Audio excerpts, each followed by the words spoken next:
요셉 하면 가장 먼저 떠오르는 것이 그가 꿈의 사람이었고 비전의 사람이었다는 것입니다.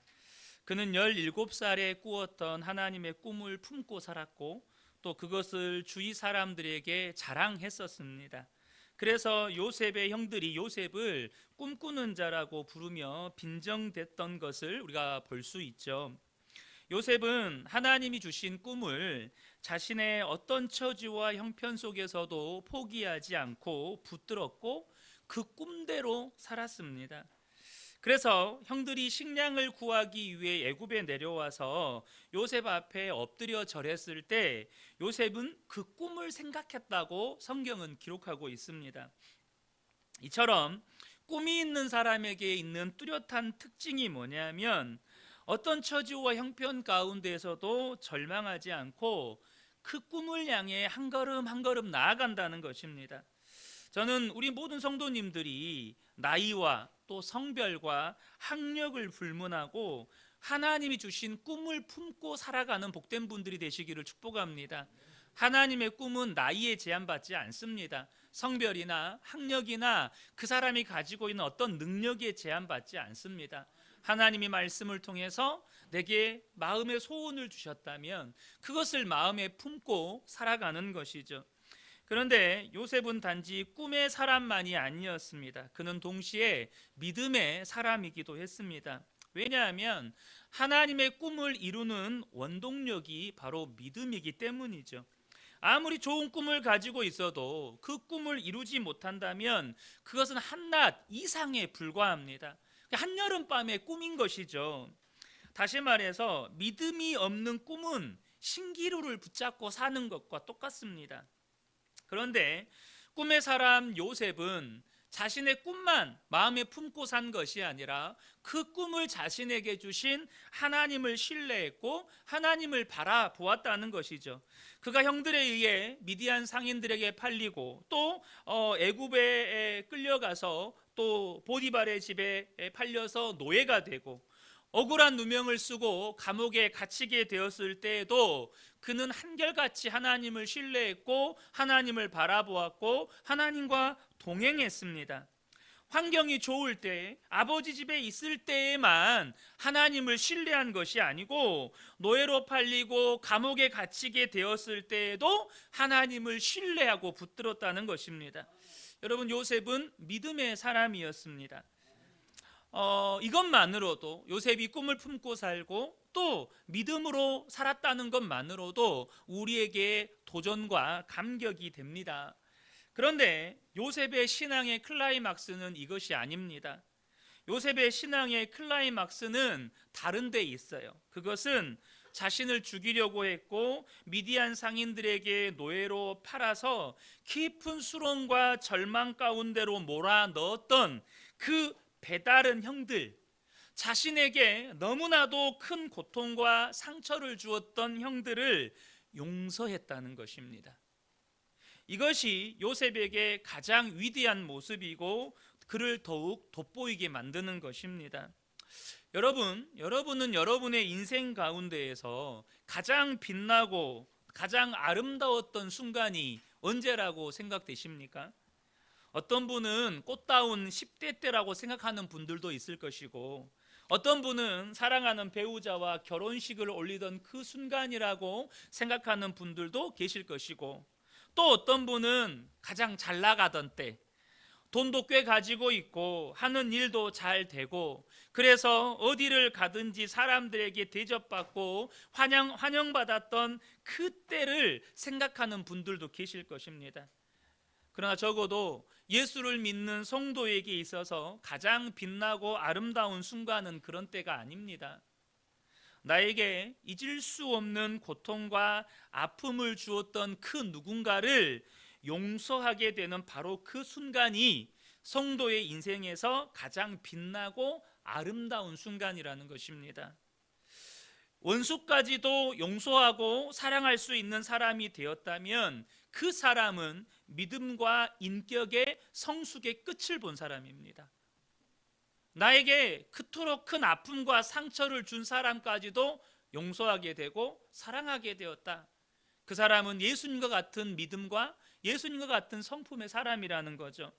우리가 스데반 집사의 믿음에 은혜와 도전을 받는 이유가 무엇입니까? 사도행전 7장 59절과 60절을 보면 그들이 돌로 스데반을 치니 스데반이 부르짖어 이르되 주 예수여 내 영혼을 받으시옵소서 하고 무릎을 꿇고 크게 불러 이르되 주여 이 죄를 그들에게 돌리지 마옵소서 이 말을 하고 자니라. 여러분, 누가는 사도행전에서 이 장면을 기록할 때 스데반이 돌에 맞아 순교하기 직전에 영안이 열려서 하늘이 열리고 예수님께서 하나님 우편에 서서 그 스데반을 지켜보시는 것을 보았다고 기록을 하고 있습니다. 그러니까 예수님은 스데반이 그 순교의 순간에도 원수까지도 용서하고 있는 그 모습을 보면서 스데반을 응원하고 계셨다는 것입니다. 물론 우리가 상상력을 동원해 보면 여기에 사단이 있었다라고 그런 표현들은 성경에 기록되어 있지 않습니다. 그러나 분명히 그 자리에 사단도 있었을 거예요. 그러면서 뭐라고 스데반을 유혹했을까? 야, 지금 너한테 저 돌 던지는 사람, 너를 지금 죽음으로 몰아가고 있지 않냐? 빨리 저주해. 죽기 전에라도 저주라도 하고 죽어. 여러분, 그렇게 이 스데반을 유혹하고 있지 않았을까요?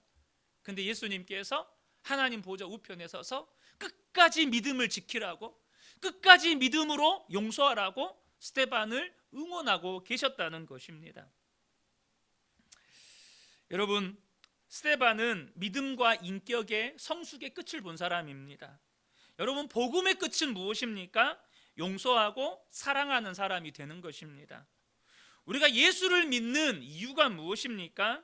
예수 믿고 세상에서 잘 되고 성공하는 복을 받는 것을 꿈꾸고 있다면 그분은 아직도 십자가 복음이 무엇인지를 모르고 있는 것입니다. 마태복음 6장 31절 32절을 보면 그러므로 염려하여 이르기를 무엇을 먹을까 무엇을 마실까 무엇을 입을까 하지 말라 이는 다 이방인들이 구하는 것이라. 세상에서 잘 먹고 잘 마시고 잘 입기를 구하며 사는 것은 예수님을 모르고 예수님을 안 믿는 사람들이 구하며 사는 것이라는 거예요. 도대체 예수를 믿는다는 것, 내가 예수 믿는 그리스도인이 되었다는 것은 어떤 사람이 되었다는 뜻입니까? 누가복음 6장 35절을 보면 오직 너희는 원수를 사랑하고 선대하며 아무것도 바라지 말고 꾸어주라. 그리하면 너희 상이 클 것이요 또 지극히 높으신 이의 아들이 되리니 그는 은혜를 모르는 자와 악한 자에게도 인자하시니라. 여기 색깔로 표시해 놓은 부분을 보면 지극히 높으신 이의 자녀들은 어떻게 하고 산다고요? 원수를 사랑하고 선대하며 사는 사람들이라는 겁니다. 그러니까 예수를 믿어서 그리스도인이 되었다는 말은 세상에서 잘 먹고 잘 사는 사람이 되었다는 뜻이 아니라 원수도 사랑하고 용서하는 사람이 되었다는 뜻입니다.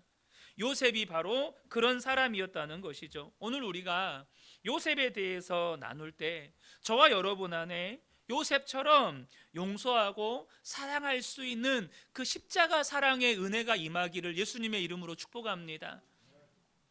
오늘 예배드리는 우리 성도님들은 적어도 부모님들을 사랑하고 또 가족들을 사랑하고 나아가 나라와 민족을 사랑할 것입니다. 여러분, 그렇지 않습니까? 그런데 우리가 가지고 있는 사랑의 문제는 한계가 있다는 거예요. 그리고 그로 인해서 갈등이 많다는 것입니다. 사랑을 하는데 우리의 사랑에 한계가 있으니 갈등이 많이 일어난다는 거예요. 기분이 좋을 때는 사랑이 됩니다. 나한테 잘해주면 사랑이 돼요. 그러나 기분이 나쁘고 나에게 잘해주지 않으면 사랑이 잘 안 돼요. 심지어 그렇게 뜨겁게 사랑해서 결혼까지 한 부부조차도 나한테 잘해주면 사랑이 되고 나한테 잘못하면 사랑이 잘 안 돼요. 이와 같은 우리의 사랑이 가진 특징이 뭐냐면 참는다는 거예요. 참는다는 겁니다. 무슨 말이냐? 당장 이혼하면 먹고 살 길이 막막하니까 참고, 자식들 때문에 참고, 이 나이 먹고 이혼해서 뭐하냐 싶어서 참고 참는다는 겁니다. 그러다 보니 우리의 사랑에는요 기쁨이 없고 평안이 없습니다. 우리가 힘쓰고 애써서 사랑을 하는데 사랑하면 할수록 지치고 힘들고 기쁨도 없고 평안도 없다는 거예요. 그런데 요셉의 사랑은 우리에게 도전과 감동을 줍니다. 여러분, 요셉의 사랑은 어떤 사랑입니까? 여러분, 당장 배다른 형제를 사랑하는 일이 절대 쉬운 일이 아닙니다. 저는 아버지의 형제들이, 배다른 형제들이 있었기 때문에 고모 삼촌들 중에 배다른 형제들이 있었거든요. 그래서 먼저 돌아가신 할머니 밑에서 태어난 형제들과 나중에 할아버지께서 이제 먼저 할머니와 사별하시고 또 한 번 재혼을 하셨는데, 그 재혼한 할머니 밑에서 태어난 형제들 사이에 보이지 않는 벽이 있다는 사실을 어려서부터 봤습니다. 그러니까 큰 할머니라고 표현을 해야 될까요? 큰 할머니, 작은 할머니 사이에서 밑에서 태어난 그 자녀들 사이에 보이지 않는 벽이 있는 거예요. 부모님 밑에 있을 때는 그래도 부모님 눈치 보면서 그런 대로 관계를 유지하고 삽니다. 그런데 이제 각자 가정을 꾸리고 독립을 하거나 또 부모님이 돌아가시면 그때부터는 남보다 못한 존재가 되기도 합니다. 그런데 여러분, 그 배다른 형제들이요, 자기를 미워하고 시기했습니다. 그리고 무엇보다도 자기를 죽이려고 했고 노예로 팔아버렸습니다. 그러면 관계를 깨버리는 건 쉬워도, 아예 관계를 끊어버리는 건 쉬워도 용서하고 사랑하는 일은 절대 쉬운 일이 아닙니다. 그런데 요셉은 그런 형들을 용서하고 사랑했다는 것입니다. 우리가 요셉의 이야기를 나누면서 발견하게 되는 것 가운데 하나가 뭐냐면, 요셉이 형들을 용서하고 사랑하는 데 있어서 그 상처와 고통 때문에 몸부림쳤다든지 아니면 그래도 사랑해야 한다는 건 아니까 사랑해 보려고 어찌하든지 갈등하고 애썼다는 그런 흔적이 안 보인다는 것입니다. 너무나도 당연하고 자연스럽게 용서하고 사랑하고 있다는 거예요. 이것이 하나님이 요셉에게 베푸신 은혜의 능력이고 또 우리에게 허락하신 십자가 복음의 신비인 것입니다. 요셉이 원래 그랬던 사람이 아니라 하나님이 요셉에게 베푸신 하나님의 은혜의 능력이라는 거예요. 우리에게 허락하신 이 십자가 복음이 가진 신비라는 거예요. 여러분, 십자가가 무엇입니까? 용서와 사랑의 십자가입니다. 그 십자가 복음이 우리 가운데 온전히 임하게 되어질 때 우리가 경험하게 되는 신비가 뭐냐면 용서가 되고 사랑이 된다는 거예요. 그런 요셉의 모습은 목사인 저를 참 많이 부끄럽게도 하는 것 같습니다. 요셉을 묵상하면 묵상할수록 제 사랑은 짝퉁인 거예요. 저는 아직도 자연스럽게 사랑이 된다기보다는 앞서 말씀드린 것처럼 내 사랑으로 사랑하려고 하니까 참는 경우가 많은 것 같습니다. 십자가 복음을 붙들 때도 있지만 어떤 때는 내 힘으로 하려고 하다 보니까 실패할 때도 참 많습니다. 요셉의 사랑이 우리에게 도전이 되고 감격이 되는 이유는 이 요셉의 사랑이 하나님의 사랑을 닮은 조건 없는 사랑이기 때문입니다. 형들이 나에게 잘해줬기 때문에 하는 사랑이거나 혹은 요셉이 처한 상황이나 형편에 따라서 하는 사랑이 아니라는 것입니다. 요셉을 보면요, 그가 아버지 집에 있을 때부터 형들을 좋아했다는 것을 발견하게 됩니다. 아버지가 형들이 멀리서 양치고 있으니까 형들 그 멀리 가서 형들 잘 있는가 보고 와라 그러면 쪼르륵 가가지고 형들 잘 있는지 보고 오죠. 배다른 형들에게 미움과 시기를 많이 받았습니다. 얼마나 요셉이 밉고 싫었으면 구덩이에 던져서 죽이려고 했겠으며 또 미디안 상인들에게 팔아버렸겠습니까? 여러분, 죽이려고 할 정도의 미움입니다. 노예로 팔아버리려고 할 정도의 미움과 시기예요. 그런데 요셉에게 형들에 대한 미움이나 원망이 발견되지 않습니다. 바로 이러한 요셉의 사랑이 하나님의 사랑을 닮아 있다는 것입니다. 하나님의 사랑이 왜 우리에게 충격이 되고 감동이 됩니까? 세상의 사랑은 조건을 따집니다. 사랑받을 자격을 따져요. 그런데 나는 사랑받을 자격이 없고 사랑받을 행동을 한 적이 없는데, 심지어 성경에는 우리가 하나님의 원수라고 말씀하고 계시는데, 하나님은 우리가 태어나기 전부터 우리가 원수였을 때조차도 우리를 사랑하셨다고 말씀합니다. 로마서 5장 5절과 8절을 보면, 소망이 우리를 부끄럽게 하지 아니함은 우리에게 주신 성령으로 말미암아 하나님의 사랑이 우리의 마음에 부은 바 됨이니, 우리가 아직 죄인 되었을 때에 그리스도께서 우리를 위하여 죽으심으로 하나님께서 우리에 대한 자기의 사랑을 확증하셨느니라. 그러니까 여러분, 하나님은요, 내가 어떠한 처지와 형편 가운데 있든지 나를 사랑하기로 결정하셨습니다. 여러분, 이거 잊으시면 안 됩니다. 여러분이 어떤 처지에 있든지 하나님은 여러분을 사랑하기로 결정하셨다는 것입니다. 우리는 간혹 나는 하나님께 사랑받을 자격이 없다는 생각이 들 때가 있습니다. 여러분, 그것은 마귀의 거짓말입니다. 하나님은요, 저와 여러분을 사랑하기로 결정하셨습니다. 여러분, 요셉이 애굽의 총리가 되잖아요. 바로의 꿈에 계시된 대로 7년 풍년이 지나고 7년 대기근이 찾아왔습니다. 그런데 어느 날 요셉의 형들이 자신을 찾아와서 자신 앞에 엎드려 절하고 있는 것입니다. 그때 도대체 이 형들이 어떤 형들입니까? 자기를 그렇게 미워하고 시기해서 죽이려고까지 했었고, 자기를 미디안 상인들에게 팔아서 그 고생을 하게 만든 형들입니다. 여러분, 근데 요셉은 지금 얼마든지 보복할 수 있는 힘과 권력을 가진 사람이 되었습니다. 말 한마디로 요셉의 형들을 죽일 수 있는 그런 힘을 가진 사람이 되었어요. 그런데 그 형들에게 어떤 원망도 내비치지 않고 있다는 것입니다.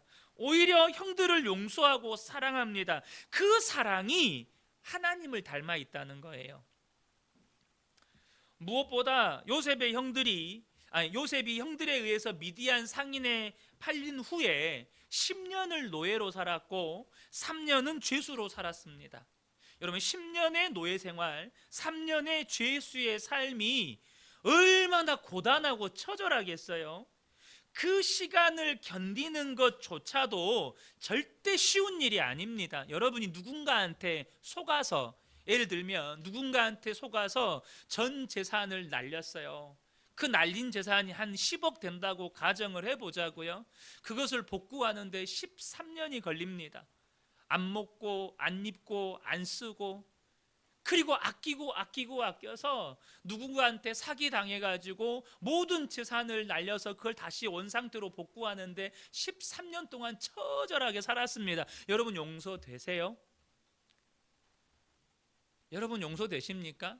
그것 때문에 내 자식들 먹이고 싶은 거 못 먹였고, 아이들 학원 보내고 싶은 것도 못 보냈고, 사주고 싶은 옷도 못 사줬고, 정말 어떻게든 아끼고 허리띠 졸라매서 13년을 버텼습니다. 여러분, 그 사람 용서되십니까?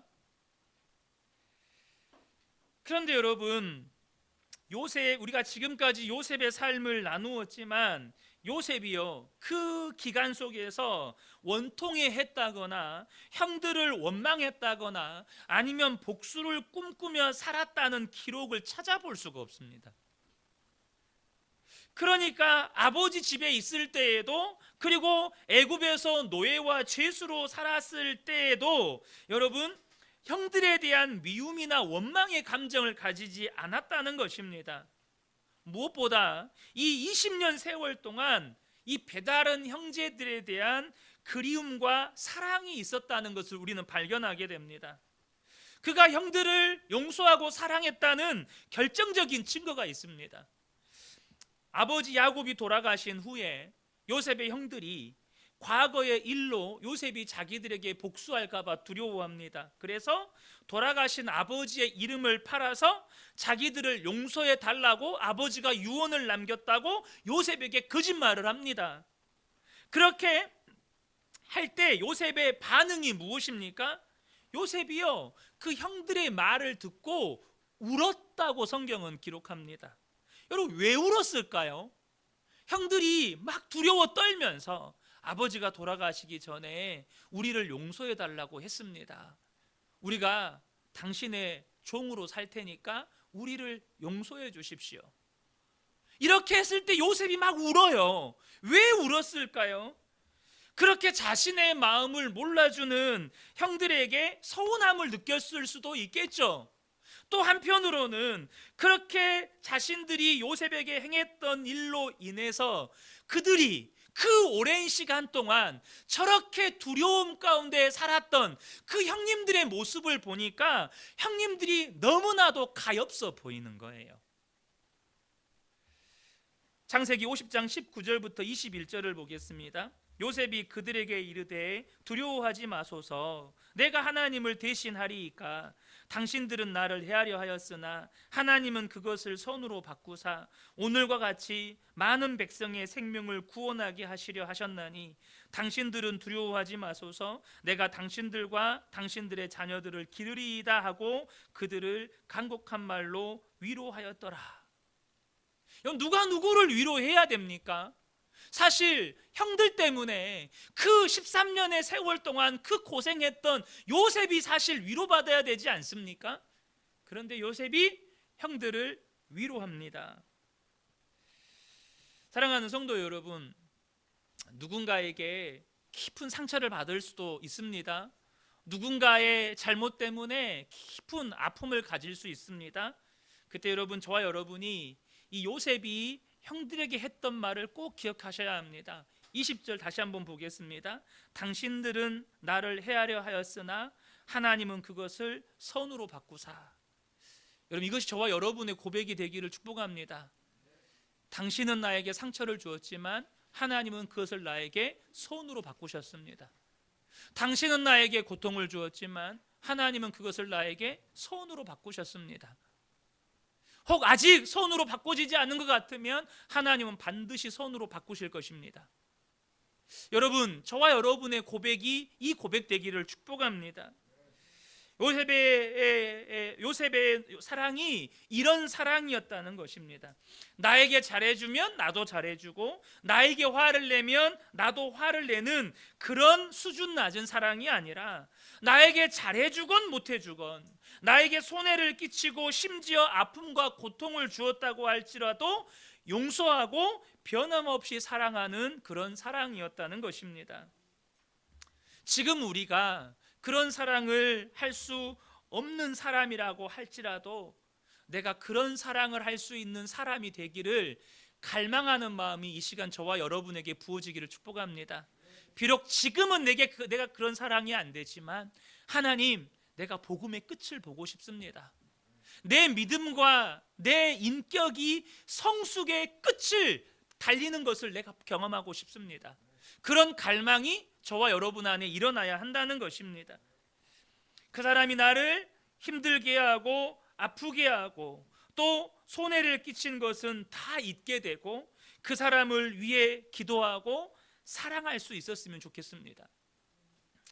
먼저 우리가 요셉과 같은 그런 사랑의 사람이 되기 위해서 필요한 것이 있습니다. 먼저는 내 사랑으로 사랑하는 일을 포기하는 것입니다. 내 사랑으로 사랑하는 일을 포기하는 것. 여러분, 내 감정, 내 느낌으로 사랑하면 언제나 실패하고 실망합니다.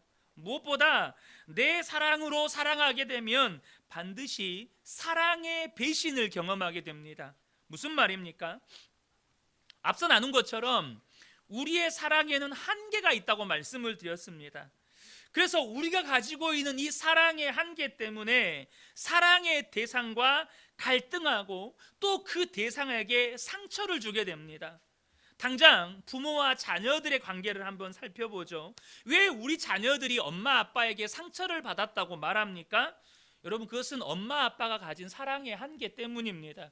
그래서 자녀들이 아직 자라기 전에, 어렸을 때는요, 아직 힘이 없으니까 부모가 하라는 대로 합니다. 왜요? 대들어봐야 자기만 손해보니까. 대들어봐야 건질 것이 없어요. 혼만 나고 끝나는 거예요. 여러분, 부모는 다 자녀들 사랑하니까 자녀들 잘 되라고 하는 말과 행동입니다. 그런데 어느 순간 자아가 뚜렷해지는 사춘기가 되면, 어느 정도 힘이 생기면 그때부터 부모와 자녀 사이의 갈등이 점점점 심해지고 본격화됩니다. 그리고 어느 순간부터 자녀들이 튕겨나가기 시작해요. 부모에게 대들고 부모의 뜻을 거역합니다. 부모 뜻대로 안 됩니다. 그때 내 사랑으로 사랑을 많이 하면 할수록 느끼는 감정이 배신감입니다. 내가 너한테 어떻게 했는데 이럴 수 있어? 내가 너한테 얼마나 헌신하고 수고했는데 나한테 이럴 수 있어? 사랑의 배신을 경험하게 되는 것입니다.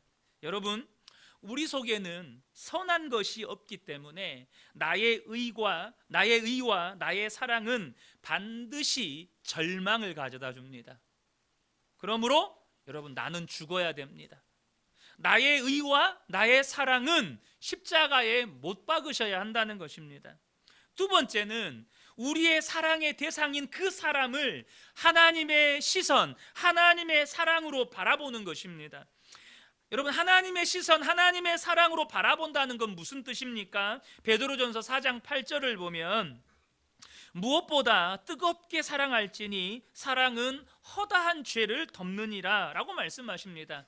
사랑은 모든 죄를 덮습니다. 그 말은 무슨 말이냐? 하나님의 사랑으로 그 사람을 바라본다, 이 말은 무슨 말이냐? 나는 오직 사랑만 하기로 결단했다는 것입니다. 앞서 나눈 것처럼 하나님은 우리를 사랑하기로 결단하신 분입니다. 그렇기 때문에 우리의 모든 허물을 덮으셨습니다. 마찬가지로 우리가 하나님의 사랑으로 그 사람을 바라본다는 것은 그 사람에게 허물이 있어요. 그 사람에게 연약함이 있고 죄가 있고 나를 아프게 하는 그것들이 있어요. 그런데 사랑하기로 결단했다는 것입니다. 그러므로 오늘부터 그 사람이 나를 어떻게 대했는지와 상관없이 그 사람이 나에게 어떤 손해와 아픔을 주든지 여러분, 그 사람을 사랑하기로 결단하십시오. 아멘이십니까? 여러분, 아픔 주는 사람 사랑하기로 결단하십시오. 그 사람이 하나님의 자녀입니다. 나에게 고통 주는 사람 사랑하기로 결단하시라는 겁니다. 상대적이고 조건적이고 감정적인 사랑의 대상을 절대적이고 무조건적이고 이제는 의지적인 사랑의 대상으로 바꾸라는 말입니다. 전 특별히 우리 성도님들의 가정에서 남편과 아내의 사랑이 이런 사랑으로 변화되시기를 축복합니다. 사랑하는 남편 되시는 성도 여러분, 아내를 사랑하기로 결단하십시오. 우리 남편 되신 분들 아멘이십니까? 우리 아내 되신 성도 여러분, 남편을 사랑하기로 결단하십시오. 우리 아내 되신 성도 여러분들 아멘이십니까? 왜 다들 아멘을 안 하세요? 하나님이 우리를 사랑하기로 결단하셨습니다. 그러므로 우리도 사랑하기로 결단하셔야 합니다. 그 사랑을 안다면, 내가 그 사랑 때문에 하나님의 자녀가 되었다고 진짜 믿는다면 여러분 결단하셔야 됩니다. 그래야 여러분의 가정의 회복이 일어납니다. 여러분의 가정 안에 하나님의 나라가 시작되는 것입니다. 나에게 잘해주면 나도 잘해주는 그런 사랑 말고 이제는 남편들은 아내를 무조건 사랑하기로 결단하고 아내들 또한 남편을 무조건 사랑하기로 결단하는 것입니다.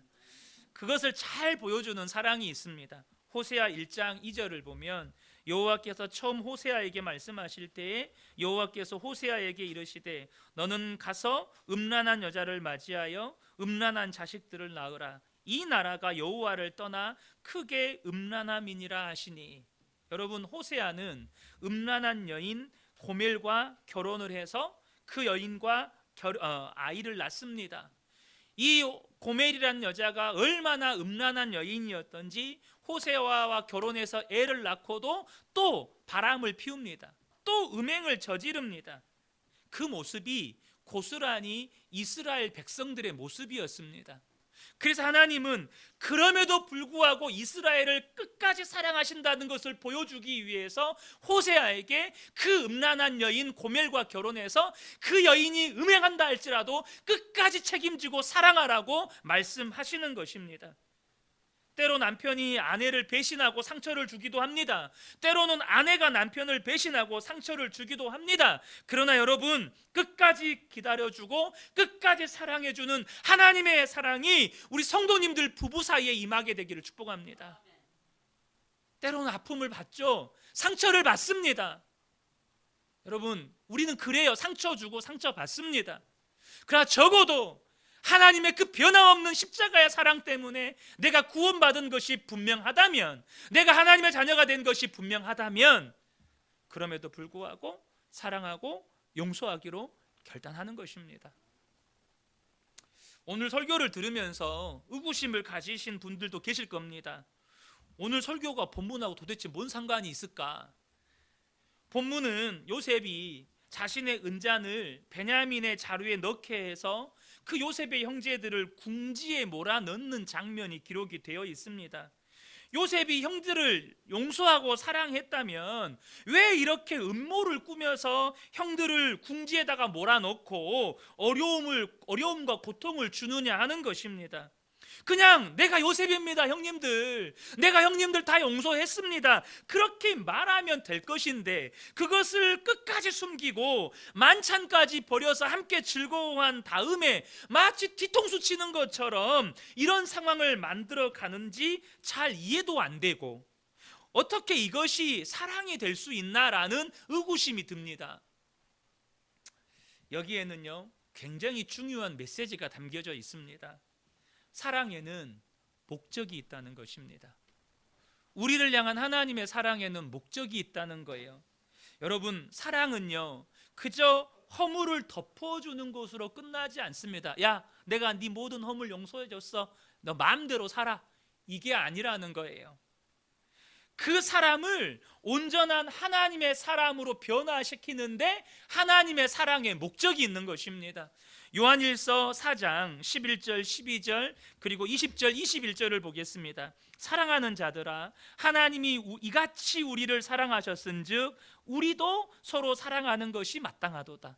하나님의 사랑을 받았으면 그 사랑 때문에 우리도 사랑하는 사람이 되는 것이 마땅하다는 거예요. 12절에 어느 때나 하나님을 본 사람이 없으되 만일 우리가 서로 사랑하면 하나님이 우리 안에 거하시고 그의 사랑이 우리 안에 온전히 이루어지느니라.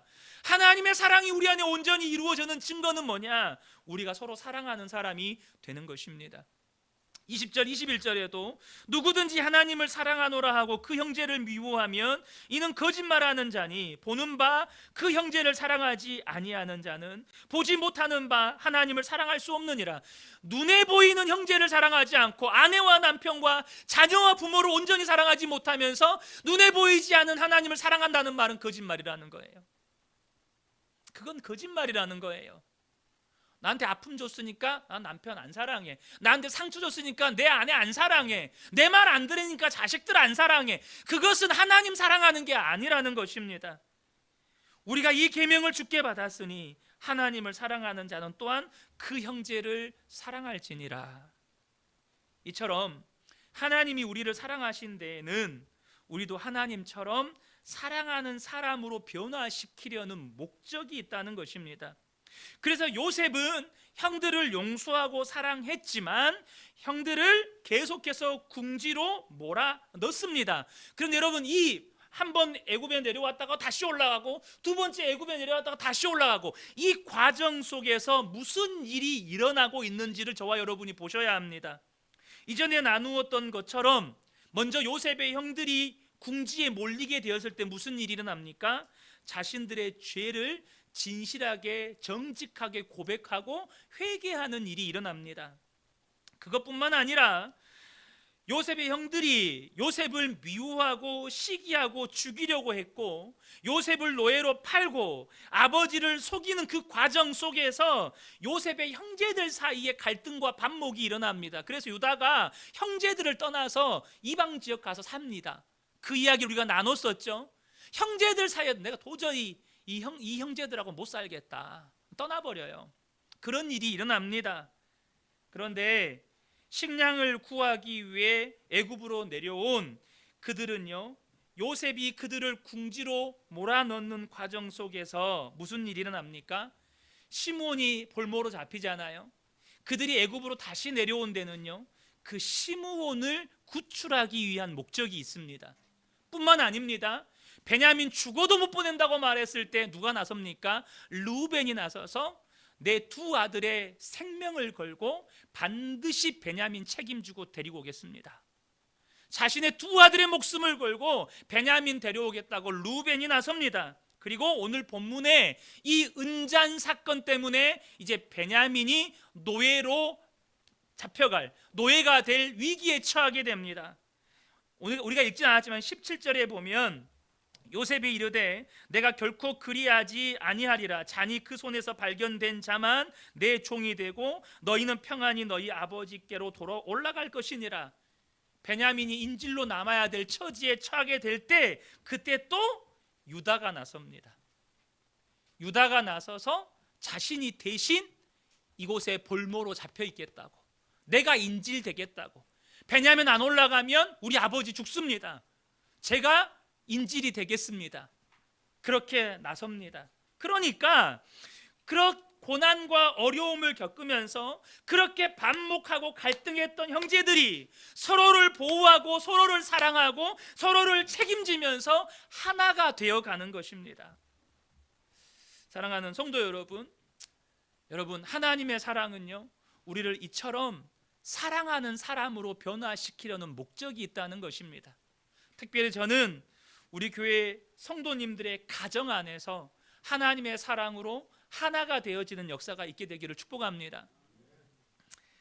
여러분, 우리는요, 하나님의 무조건적인 사랑 때문에 하나님의 자녀가 된 사람들입니다. 그 말은 이제는 우리도 사랑하고 용서하며 사는 사람들이 되었다는 뜻입니다.